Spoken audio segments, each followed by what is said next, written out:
Actually, online. Okay, go ahead. Do I need to unmute myself here? No, mine is unmuted. Then do I know? Okay, thanks for coming. So you all know who I am. Let me turn. Actually, it just He's trying to mute it. that good one? Getting. Well, Jessica is here. Let me just tell you what CERA is all about. CERA stands for Community Emergency Radio Association. It's actually a nonprofit that we formed in 2023. CERA is sort of the governing body of two totally separate organizations. And we kind of struggled over the bylaws. I really patterned the bylaws after the El Dorado County Fire Safety Council bylaws at the time, because our organization would be structured kind of like the Fire Safety Council with a main board and then satellite councils, which in our case are different areas around the county. I talked to Steve Willis at the time to ask him how those bylaws had worked out. I had several questions. Since then, Fire Safety Council bylaws have changed. Ours probably will too in the future. But CERA, like I said, it has a board, and our board, I'm the chair of the board. And we have some pretty high-powered people on that board. And then we, under us, are two totally separate, independent, pretty autonomous organizations with their own boards. And one is the El Dorado County Amateur Radio Club. The other one is the El Dorado County Neighborhood Radio Watch. So I'm here primarily today to talk to the Neighborhood Radio Watch. The Amateur Radio Club are ham radio operators, the techies. They have to take, pass tests to get a license. The Neighborhood Radio Watch is something totally different. The guy whose name is up here on the screen right now, Alan Thompson, who founded the Neighborhood Radio Watch, called it radio for the rest of us, because you don't have to be a techie, you don't have to take a test or anything like that. So I'll just mention one thing about the radio club. The radio club is really active in things like major disasters here in the county, and was very active during the Caldor fire, where we provided communications in areas of the county that animal control had no communication. So what we did was we had ham radio operators side by side during the Caldor fire with animal control or animal rescue folks. And we provided the communications. I actually coordinated that at the time. It was about a 3-week event. And we actually have a woman, Doris Wong, who just did a fantastic presentation. She's given it to several fire safety councils. I know I was up at Pocket Fairplay when she gave that. So that's all I'm going to say about the radio club. So now let's jump right into this. I've got a video here. It runs about 4 minutes. Really, all I got to do is play this video. We can all leave, but I'll say a few words after that. So let's see if it works. Some of you may have seen this. I never get tired of seeing it. This is a video that we produced about a year after the campfire. Wherever you are, we have to think about what would happen if we had a Katrina. And it flooded the entire New Orleans area. What would happen if we had a fire and it didn't just glance across Paradise, but burned through Paradise? Or an earthquake that destroyed the Los Angeles basin. Those are all things that we know are at risk, but it's hard to get your mind around that magnitude. Communication is the key, but in our modern world, the most advanced communication systems can also be the most fragile. Literally, one of the first things destroyed by the campfire was the phone, internet, and cable lines serving the Ridge and the Oroville EOC. And I personally got a lot of phone calls from other educators I know, and they're like, what can we do? My first is communication. I think always in natural disaster, communication is the key. Like I said, unfortunately, in the campfire, the rate of spread of the fire brought down cell towers, and so it really destroyed major communication lines. So that as a result, there was very little information that was able to be sent out to the public. It's not just one method of notifying people that's going to be the way to go. We have to have a lot of tools in our tool belt, whether it's door to door, if it's sirens, if it's the phone calls, the emergency mass notification system, if it's loudspeaker, whether it's aircraft going through with a loudspeaker. You know, we need more than just one notification system, which I believe we do now, and we're working to find more. What else is out there? Government can't do it alone. It takes every one of us. This might be the most important message we have for you. Even as we prepare, most of us have a lingering feeling when a catastrophe strikes, someone will be there to help. If we call 911, surely someone will come. But this is the blunt truth. Sometimes no one is coming. I'm not telling you this to scare you. I'm telling you this to help. In disasters, there is a numbers problem no civilization has ever solved. We're going to have an incident that you will not get a fire truck at your house to help you. You're going to have to help yourself, and you need to be prepared for it. We're going to try to help you, but we're going to run out of resources, and they're going to take a long time for them to come from Sacramento and Southern California. Law enforcement's not going to have enough officers. You need to understand and prepare your family for the fact of we're going to be impacted by a terrible event, and you are going to have to take care of yourself. And calling 911 is an option, but there's a good chance nobody's going to show up to help you just because of the magnitude of the incident. It's this. Let's say a disaster hits the Paradise Ridge. Then, let's assume every CAL FIRE engine and crew rush in to help, along with everyone from the Sheriff's Department. Then, let's add the 20 personnel from the Paradise Police, and a dozen ambulance crews, and every CHP officer in the county. Now, let's call out every fire engine in nearby Chico and Orville, and everyone in the Chico and Orville police departments. Being generous, that's 1,000 people. On the day of the campfire, over 52,000 people lived on the Paradise Ridge. Even with every single first responder in the county working at the top of their proficiency, there are tens of thousands who will need to self-evacuate without the aid of anyone. This is not because government cuts corners on disaster preparedness. It's not because first responders are not willing to risk their lives to save the day. It's because there are far more people than any town, city, or county can handle.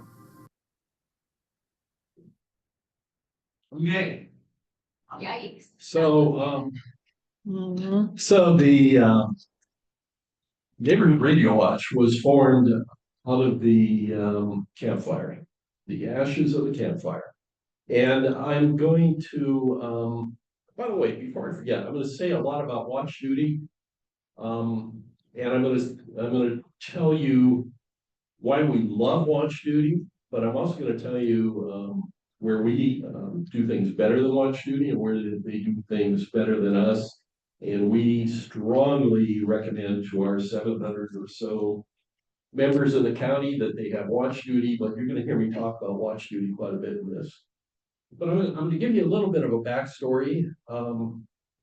So back in 2019, a group, maybe 20 of us, headed by Alan Thompson, who was started the Neighborhood Radio Watch. It was his idea. He was involved in restoring cell service after the campfire, and the devastation, the deaths, just changed his life. And for about 3 years, until it got to the point where his business he ran, he was spending so much time on this, he had to get away from it. But for about 3 years, it just changed his life, and he was really into this, giving talks all over the state, all over the country and whatnot. So we sat in this living room of Linda Kirkbride, who happens to be one of our defensible space inspectors. And she and I were on the Coloma Lotus Fire Safe Council board at the time, which was run by Deborah Cruz. So You switch the, I do something. no, that's it. Thank you. I didn't do anything. No, yeah, I was trying to switch to him while he was talking Oh, and then okay. I was gonna, yeah, Okay. showing what's pertinent at the time. So there were two key Fire Safe Council folks who were involved in this at the time. One was Deborah Cruz, and the other one was Linda Azevedo. Anybody here know Linda? Linda ran the Oak Hill Fire Safe Council. She was the chair at the time. So it was decided that we would build a radio system for Coloma Lotus, and we built a radio system for Oak Hill. And we did, and then the word spread to other fire safe councils. I remember Sherry Hawk calling me. There was a guy in Texas Hill calling me. Olo Ranch really wanted to. So, and this is something I don't normally talk about in our talks, but it involves the Fire Safe Council. I think it's relevant in this group. So the Omo Ranch Fire Safe Council board at the time had a vote for us to build a radio system that would cover Omo Ranch. And the fire chief, the pioneer fire chief at the time, went, how do I say this nicely? Batshit crazy. Probably not the nicest. He went absolutely nuts. What are these people doing? They're going to give out inaccurate information. They're going to clog the roads during a disaster. And this is before the Kelder fire. And he went on and on. He was really ticked off. He went directly to the sheriff. And yours truly got called on the mat by OES. OES talked to the Fire Safe Council at the time, Steve Willis, and said, you are to have nothing to do with this organization. So that was kind of our darkest day, and it's also the best thing that ever happened to us. I remember one night thinking, what the heck are we going to do? Alan was running the organization, but Alan was more of our guy who was trying to get this going statewide and nationwide, and I was kind of doing the whole thing. So I remember at 3 o'clock in the morning, it just hit me, sat straight up in bed. You know, if you can't beat them, join them. So I invited Todd Crawford from OES, who's now with PG&E, and on our board. I invited him onto our board. We recruited law enforcement, fire personnel. We developed a training program. And that training program, very similar to what Watch Duty has. We have 4 classes, which are wildfire behavior, and excellent class. And Linda Kirkbride teaches, and Richie Galvin is maybe filling in, doing that class for us once in a while. Basic radio use, we teach people how to use their radios. We have a class that Todd Crawford teaches called Scanners 101, because we highly depend on scanners to report credible, accurate information. And we have another class on how to handle yourself during an actual event, as we call them. We don't like to call them emergencies, but an event would be the Delaware fire for us. And then we have a 5th class. If you've taken the first 4 classes, our whole program is based around radios like this that have built-in pagers. And we have a county broken up into different areas. And we can make your radio has a position where it can remain silent 24/7. And if there's something going on near you, we can make that radio beep. In order to actually push the button and make the radio beep, you have to take classes. And yes, Tanya, I have taken that class. Tanya gave me crap in our Fire Safe Council meeting last week. I She believe said, you. you haven't been trained. No, she said, Well, Bob's a good example of somebody who's been trained for doing defensible space inspections, and I'm shaking my head like this. And you have it, Bob? So anyway, she embarrassed me. But I am certified to push the button and make radio. She crazy? So here's a little history. So the campfire, November 5th through the 25th. Alan Thompson is there about a week later, restoring cell service, changes his life. He talked to me because I'm sort of the radio guru for the radio club, and I've done a lot of two-way radio communications in my career with CBS, and proposed the idea to me. We fired up Colonel Lotus at Oak Hill in the fall of 2019. Didn't take us too long to get that going. Alan is giving talks all over the state, all over the nation, and once in a while, this was during COVID, and so a lot of Zoom talks. Nothing better to do than to do Zoom talks. And there were other organizations like ours that have been formed around the county, especially two active ones in Amador now, Tuolumne, Butte, several counties. And we were helping these areas get started. One area that we did several meetings with, or Alan did, and I would be there sort of to contribute additional information, was Sonoma County. Sonoma County had gotten, Santa Rosa had pretty much gotten trashed by the Tufts fire. And one of our presentations that we've done in the past, so I still have it recorded, a very good friend of mine who built the 911 system in Sonoma County and was communications director, lived in this neighborhood in Santa Rosa, a neighborhood very much like Colorado Hills. And at 1 o'clock in the morning, somebody's beating on his door, and he thought somebody was trying to break in, and the guy's telling him, "Get the heck out of here." And he left with he and his wife with the clothes they had on in one car, and the house burned to the ground. And he's the one who built the whole communication system, who gave a great talk for us back then. But anyway, Sonoma County had several meetings with us. I did a little research on Watch Duty. Watch Duty was formed in 2021, and it was prior to that we had a lot of meetings with the Sonoma County. Watch Duty was actually formed by a guy in Sonoma County. And we actually think that the Watch Duty was probably just sort of the neighborhood radio watch is a good idea. We use watch. But they came up with a different idea. They weren't radio people like me. They were internet people. They went to Google, they got a huge grant, and they built a fantastic system. But as I said before, there are things that we do much better. There's things that they do much better. It's just a match made in heaven. We did get some seed money, and that seed money was in the form of a $20,000 grant from Google.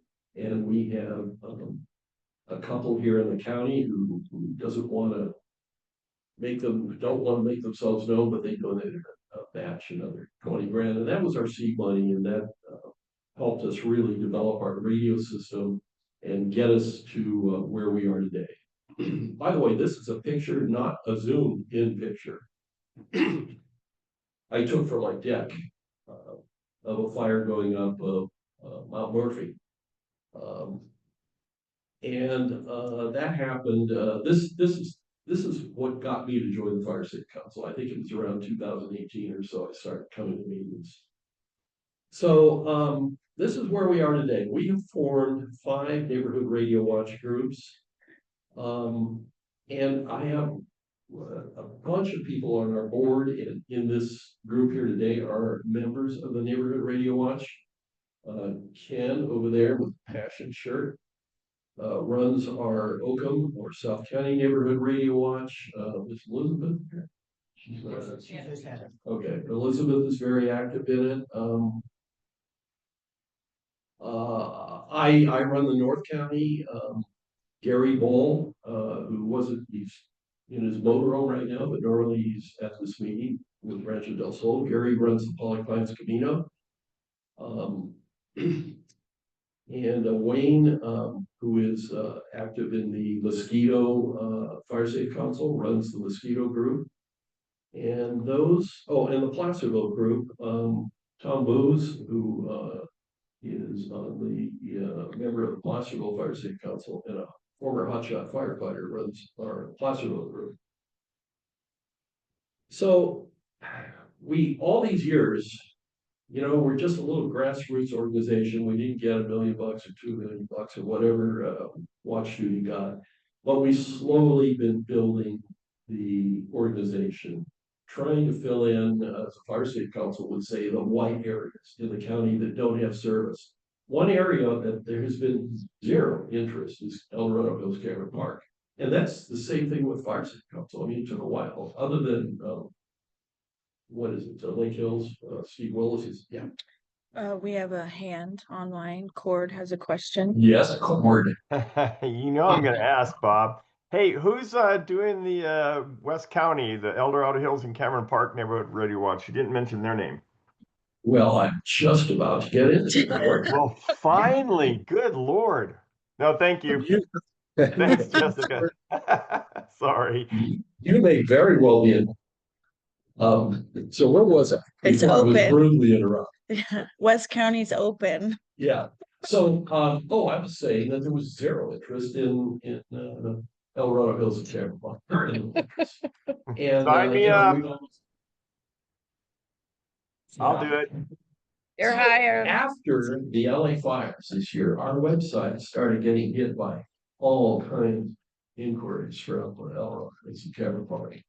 And we've, our infrastructure, by the way, is built around very state-of-the-art, high-quality equipment that has been donated to us primarily by PG&E and also by El Dorado County Sheriff's Department. And we're talking the same high-quality gear that the law enforcement and fire use here in the county. Back in that video I showed, and Cord, I'm going to answer your question. Back in that video I showed, I think it said something like, communicate like it's 1950. And Alan Thompson, when he first proposed this to me, he says, we got to build an old school radio system that's totally independent of the internet, independent of cell phones, independent of landlines, and independent of PG&E power. And that's exactly what we did. And that's one of the big differences between us and Watch Duty. When the internet goes away, we don't. And we proved it during the Keller fire. There was no Watch Duty. The whole area up there in Pollock Pines, Grizzly Flats, power was shut down. Landlines were down. Everything was down. But we were still working. And OES actually used our radio system because we had about 300 people up there at the time who were members to give out road closure information, evacuation warnings, and orders and whatnot. Because it works. It's old school radio, and that's why police and fire still use radio and don't communicate via the internet. Now, back to El Dorado Hills. So as the chair of the organization, in an organization that hasn't had a lot of seed money, I've said if we get enough interest, we'll build it. And we have that interest now. We plan on turning on our communication system in El Dorado Hills and Cameron Park, hopefully before the start of the next fire season or shortly after the start. EID is giving us space at 2 communication sites that they have. One is up on off of Ridgeview in El Dorado Hills, another one in Cameron Park. And that's pretty much the case with all of our, or most of our radio sites are at locations where it's very hardened, Cal Fire, National Forest Service, El Dorado County Sheriff's Communications Building. We do have a few sites like Carrot Vineyards on Mount Auckland, where the vineyards have given us a site, but it's got a backup generator. It's very clear, good defensible space because it's vineyards around it. And we have a couple folks who live in very strategic mountaintops who have given us space. So there's your answer, Cord. I mentioned the way we make the radios beep, and this is North County.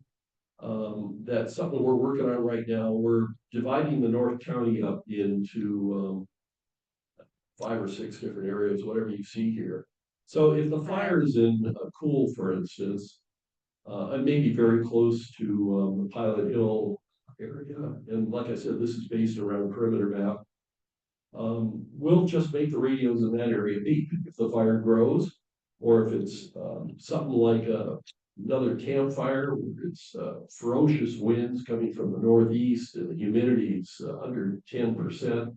We're going to alert everybody, and we will always, almost always, get the alert out way ahead of watch duty. Why? I'll give you an example here in a minute. One thing we're not is we're not any of these, and we stress this. This is in our training. We don't try to play law enforcement or firefighter or something like that. We are not. We're on the other side of the yellow tape, and we never violate that. Early on, very early on, when we first got started, we had a woman with a radio who drove up very close to a fire, and we chewed her butt out because she's parking on the side of the road, she walked fire trucks and whatnot, and we use that as an example ever since. Never had a problem since. So I'm going to play here a few audio tracks of just how we do it. I mean, you probably everybody here has watched me, right? So, and some of you know, I know a lot of you here are already part of this, so I don't know why you're here. So I'm going to talk about the Bonanza fire a few months ago. I get a text from Camino Dispatch that OES fixed me up with several years ago. So I know right away when they dispatch fire trucks for a fire in the county. So I got that text at 2:31 p.m. And at 2:38 p.m., one of our guys in Ken Rogers' area gave the first report of that fire. And that's a typo. It was actually 2:42. The first watch duty report went out. Now, watch duty depends on the internet. The interesting thing that a lot of people don't know about watch duty is most of the reporters are not even here in the county, and sometimes they're not even in the country. The guy that gave the first report on watch duty was in Eastern Washington, and he then turned it over to a guy in New Zealand. So what they do is, using the internet, they monitor something called broadcastify, and they hear these reports on the scanners, and that's how they get their information. They're taught, just like we are, how to properly understand the information you hear on a scanner.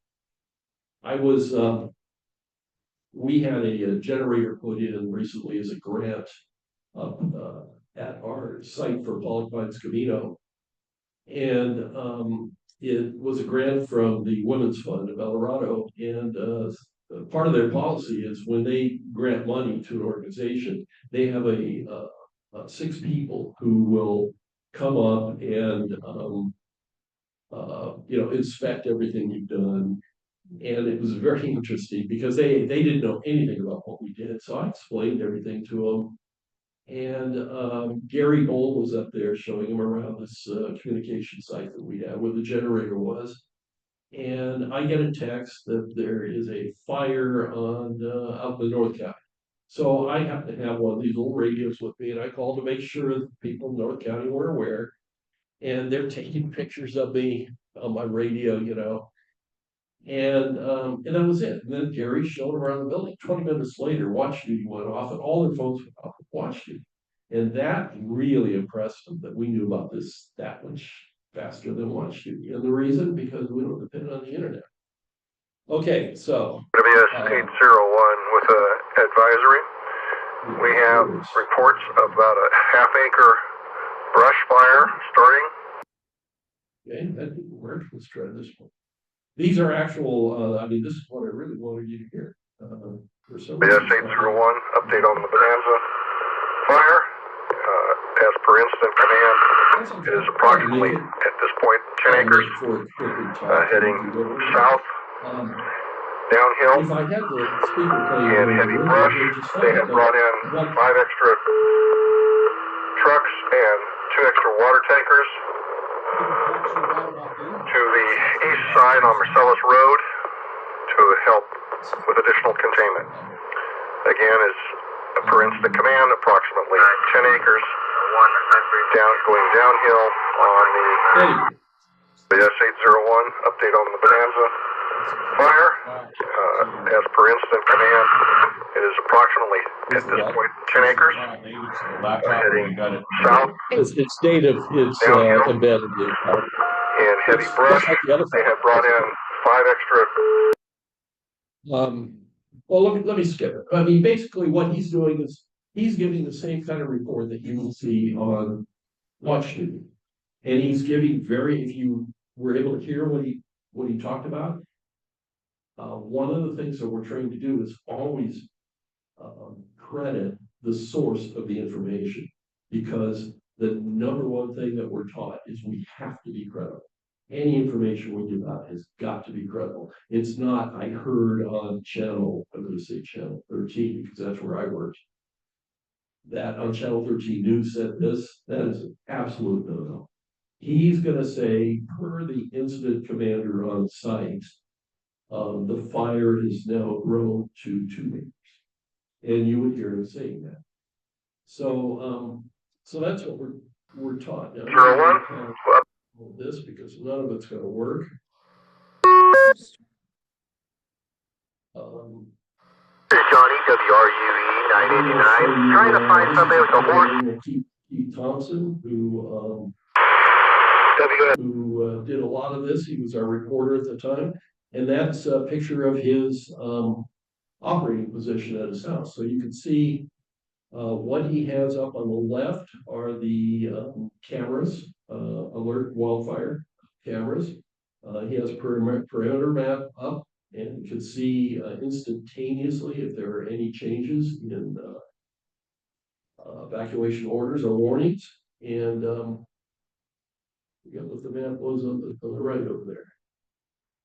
Anyway, so that's kind of how we work, and we have several reporters, and we always need more. But Looks like a flight map. oh, it's flight radar. That's what it is. Yeah. Thank you, Jessica. So Update on the Bonanza fire. Snowmageddon. We created this whole system as a wildfire alert organization, thinking we'd be doing absolutely nothing in the winter. So back in 2021 and the following year too, they had a huge problem in Pollock Pines. And we had about 300 radio users at the time. And the difference between us and Watch Duty, another difference, is that these are two-way radio. So you can talk back. And I was going to give in one of the audio tracks I had there during the Bonanza fire, there's a guy who called in and said, I'm here with a bunch of goats, and I don't have a trailer, and they're running away from the fire. What do I do? And we dealt with that properly by going to EDSO and notifying them. We had another guy who called in and said a horse had broken loose in the fire area. And he grabbed the horse, and this guy knew how to handle horses and needed to contact animal control or wanted to know who to contact. We took care of that. That's because we're a two-way radio system. So during the Snowmageddon up in Pollock Pines, we had people, especially elderly, easy for me to say because I am, but immobile people and whatnot who were absolutely stranded. I mean, they were buried in snow. And they were asking for help, plowing driveways, shoveling walks. I need water, I need propane. And the group came together and as a community and really helped. And it was really heartwarming. I mean, we never expected that. It wasn't part of our plan when we designed this. The other thing is, there was back early on when I said the fire state councils, we were contacted by Sierra Springs and Gold Ridge and a lot of fire state councils up there, Rancho del Sol. And they all wanted their own radio system. And it hit me that, radio waves don't follow political boundaries. We put a radio system in a high spot and it covers the entire area. So when they each wanted their own radio system, what I knew lived in New England, we had the word for it, provincial. All the little towns in New England are different. They have their own look and their own fire department, their own police department, their own school district. And once they got together, they all got to know each other. And so the people in Sierra Springs got to know the people in Gold Ridge and so on. And they all helped each other during sowing it. So that was great. Now, this is one more, and I hope to hell the audio works on this. I had been monitoring Neighborhood Radio Watch and the scanner starting Saturday when we found out that the Caldor fire had started south of Omo Ranch. So I started packing. I was listening to the radio. I could hear what was going on the scanner. I knew that the fire was getting close, and I was sending out regular updates that I was getting from the radio watch. About 9 o'clock, I walked outside and immediately I knew something was wrong because it was extremely hot. And by the time I walked back into the house, it couldn't have been more than 2 or 3 minutes. The code red came through and I never even bothered to read it. I knew what it said. It said, get the hell out. And tell everybody how your house made out. Oh, the house is a total loss. One thing that was left was my trailer was sitting in the driveway and everything inside the trailer was fine. What it was carrying was the stuff that was supposed to go on the dump run. So, all my garbage made it, but none of my furniture did. Spoke to Chief Matthews, and he was the one that called me and informed me that my house was gone. He also told me, had I not left when I did, chances are I wouldn't have been able to get all the way down the mountain. By the way, Chief Matthews, he was the guy that went bat shoot crazy, and later became a believer in what we were doing. So I'm just about done here. I'm just going to show you a project that we're trying to get funded with a grant. We've had several requests because there's absolutely no internet around the lakes in the backcountry. Yeah, I mean, you have internet over at Strawberry, but some of those lakes, especially where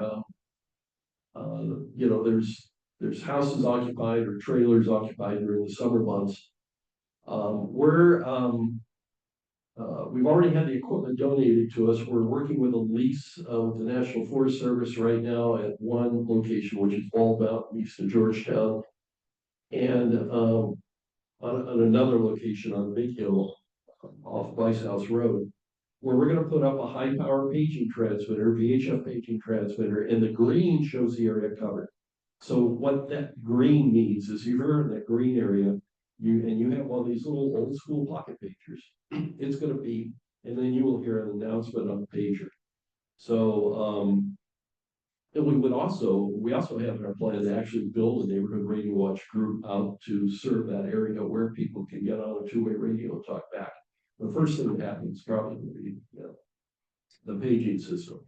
And by the way, that paging system, although designed to cover the eastern part of the county there on the western slope, will cover all of El Dorado County, all of Placer County, and all of Amador County. So the Amador County groups, Neighborhood Radio Watch, they're very interested in that too. And then El Dorado Hills is pretty much funded, although we're applying for a grant right now to get a little extra money for that, but we're gonna be able to build Alvarado Hills, and we're gonna be starting on that over the winter. So just a couple of the little promotional things that we use, which kind of reminds you where our differences are between watch duty and what we do. And the last slide here, I think, is just a watch duty slide. By the way, what watch duty does great. We will usually almost 99.9% of the time, you're going to hear about a fire before watch duty goes off on your phone. However, in the continuing coverage, as long as watch duty has internet, as long as Broadcastify is working, and as long as the user has internet, you're going to get really great reports from watch duty. You're going to see wind direction. You may see flight radar on it. You're going to see great maps. We can't do that. But if you have a question, if you have a problem, and you need to have a two-way radio, we do that really well. And because we're completely free of the internet, as I've said 1,000 times, we never die. We're always there. We have backup power. We have backup everything. We have redundant equipment. Really solid radio system. So I think that's it. Bob? Yeah. Ken Rogers, Logtown Fire Safety Council. On the Bonanza fire, I was evacuated from my house. Prior to the evacuation, I was on the net. I was on the radio.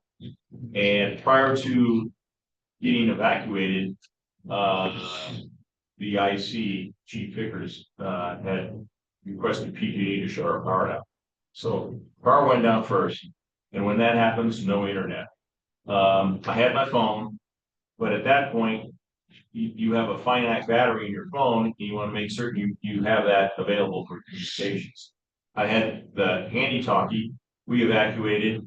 I was listening to the radio, which the battery on the radio is probably good for if you're not transmitting a lot, if you're just listening mode. Day and a half, 2 days plus, it's a long time.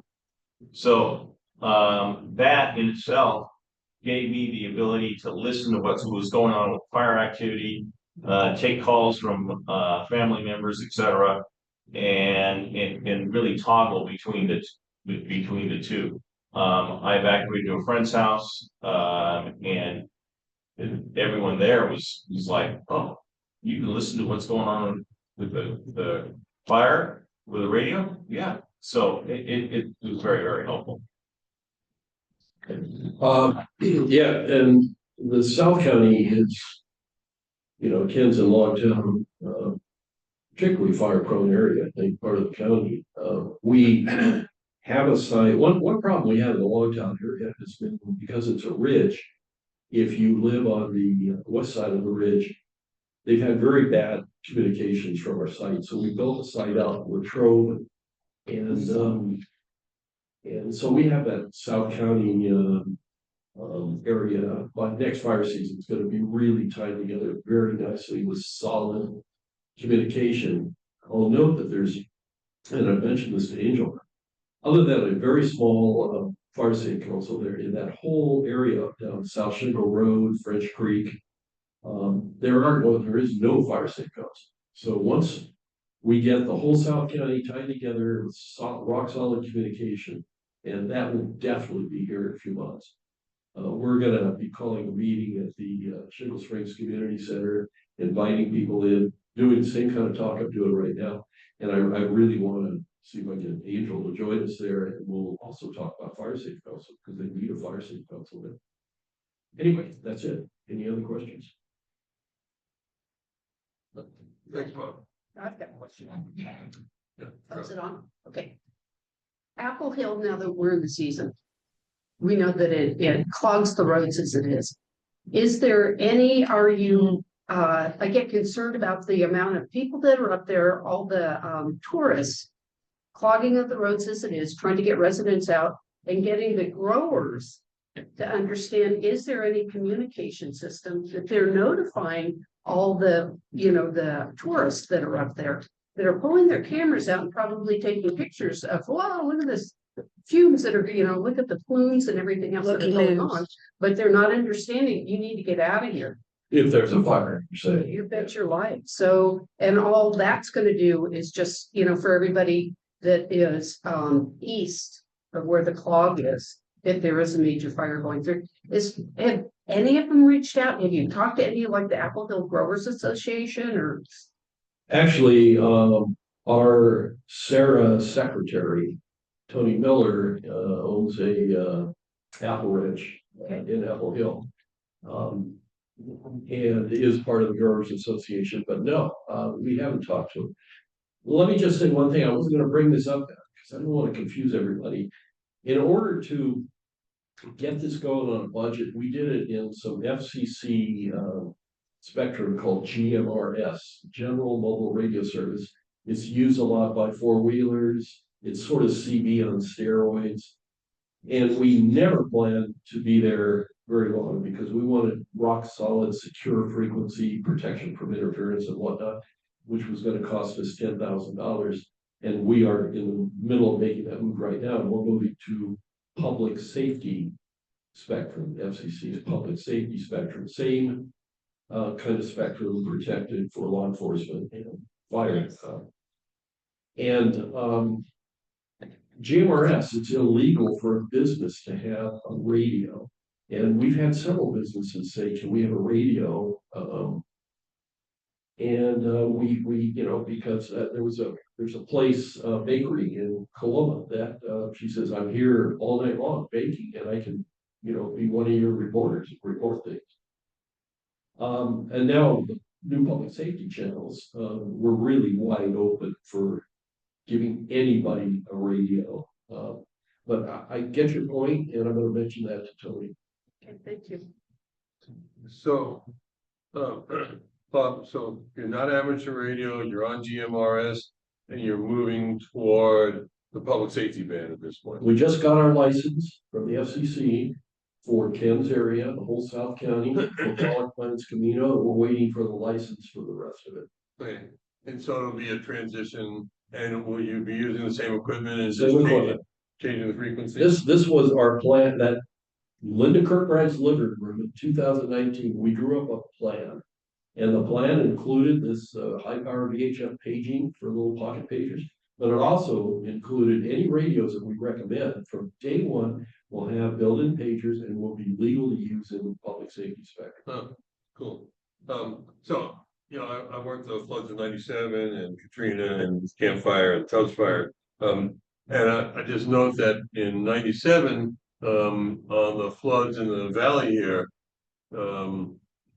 at the end, amateur radio folks were embedded with a lot of our crews working the levees, and they just stuck a repeater at a high enough spot where they could hit everyone, and it was invaluable. And again, on the ham side, the at Kaiser Permanente, every one of their emergency operations centers had a ham station because they know that when all else fails, amateur radio works.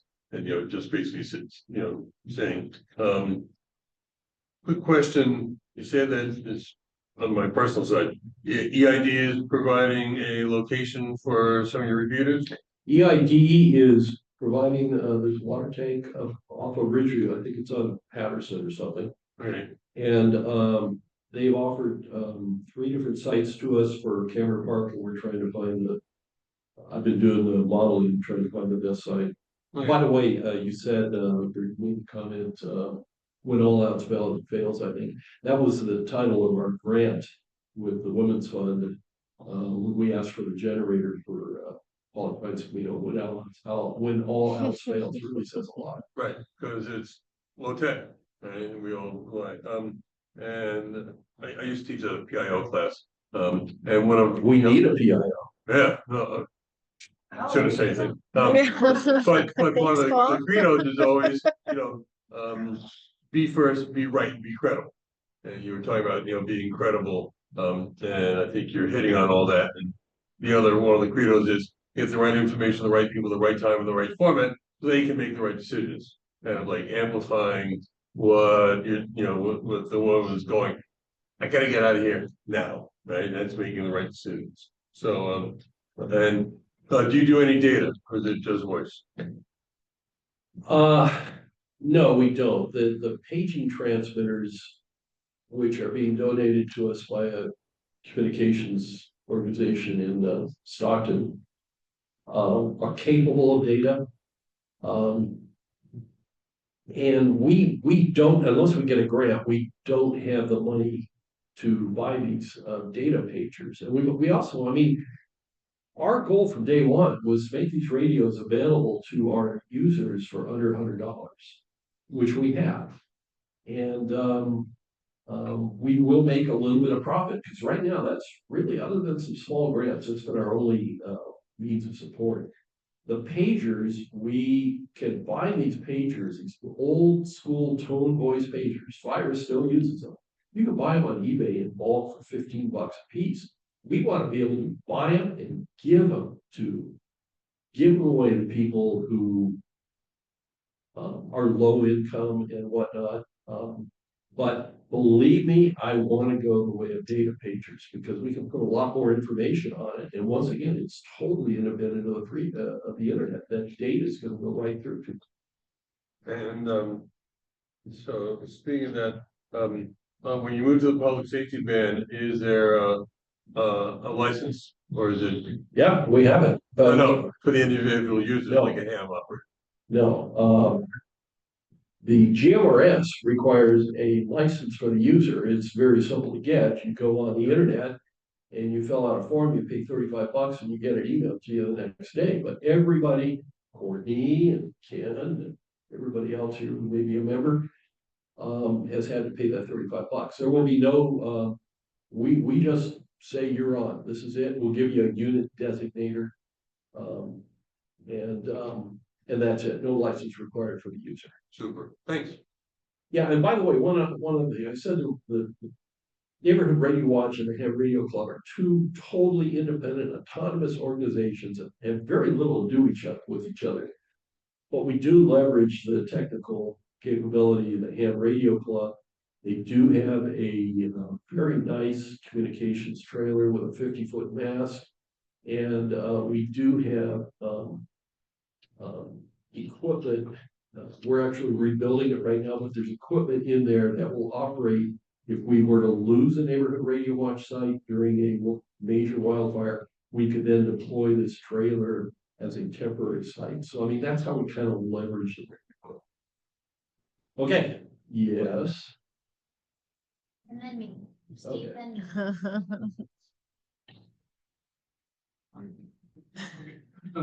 My name is Steve Allen. I'm a very recent member joined the radio club. I just got my radio. And it sits on my desk in my living room all the time in the charger. Kind of turned down, but as you said, the pager function. And I'm concerned about what happens when I'm gone.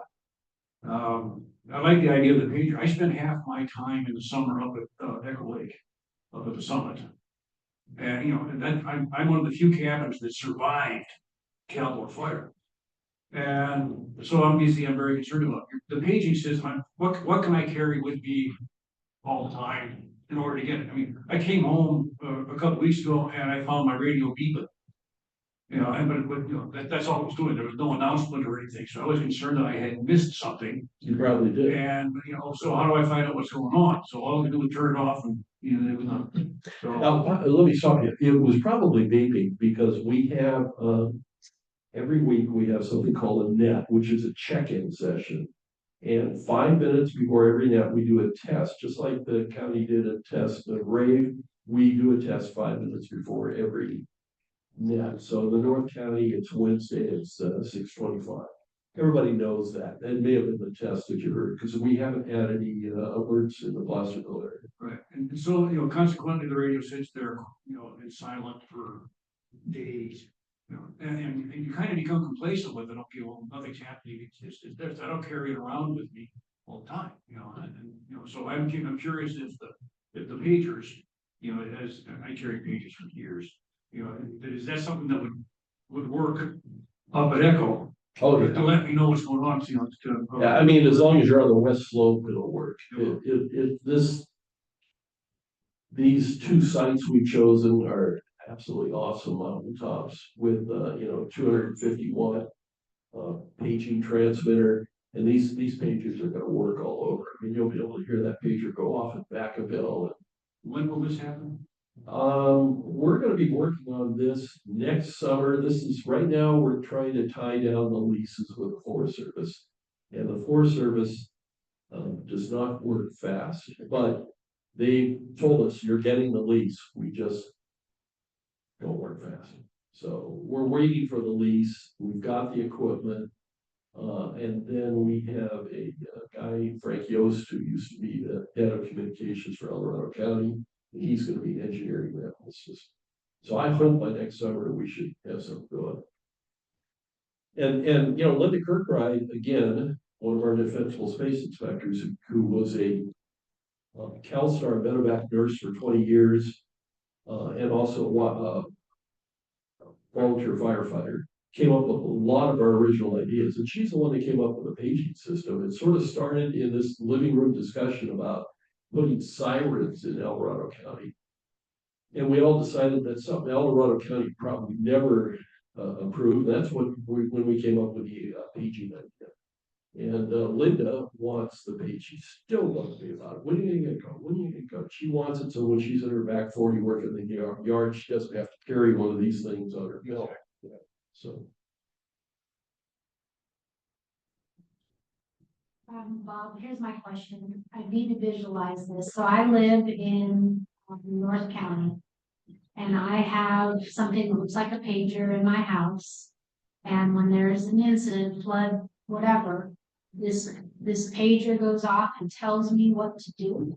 The NOAA, the weather report. Is that, We're never going to tell you what to do. so I'm just gonna listen to what's happening and make up my own mind? Yes. Okay. We are not in the business of telling you what to do. We're in the business of relaying credible information. But by the way, back to your point, Steve. There are two ways you can use these radios. You can put them in a position called alert, and that radio will stay silent for a year if we don't page it. And you can leave it in the charger like that. Or you could just leave it in the charger, put it on the home channel, which in your case is Placerville, and leave the volume up. And you will hear us often give advisories. We will only make your phone beep if you're in danger of structure damage in a fire. In other words, structures are affected, or OES has issued warnings or evacuation orders. That's when that happens in your area, that's when we will make the radio beep.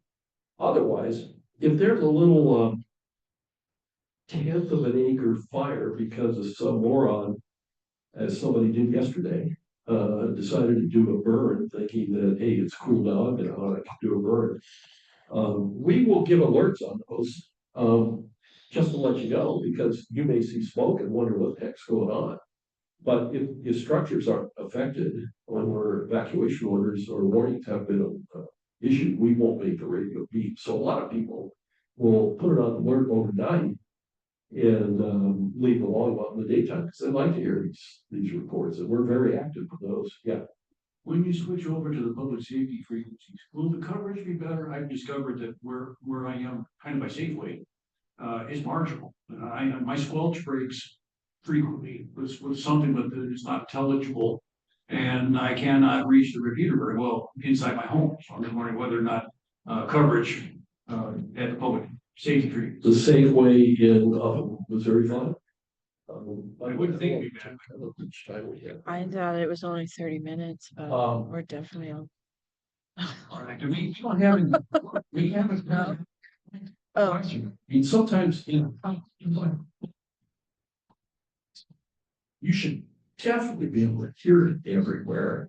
But it's a high power transmitter. You're only running 4 watts on your handheld radio, so maybe it won't hear you as well. You should definitely be able to hear it over at that location. the transmitter for Placerville is on Sacramento Hill, right above Main Street, on the same tower used by, police and sheriff. So, in some other instances, yeah, we're greatly increasing coverage because we now have the flexibility to do that with public safety, but, Placerville, we haven't had it. So that, I'll look into it. Yeah, Jessica, tell me when we have to stop. You have unlimited time. Well, Question. Wait, okay, you have until 2:50. You've been. Fellow after somebody I would repeat this afternoon to some friend, what I heard here, they said, well, I'd like to sign up for that. What do I do? You don't know. You haven't said. Is there a phone number? Is there? Whatever. You know, that's why I was never a sales guy.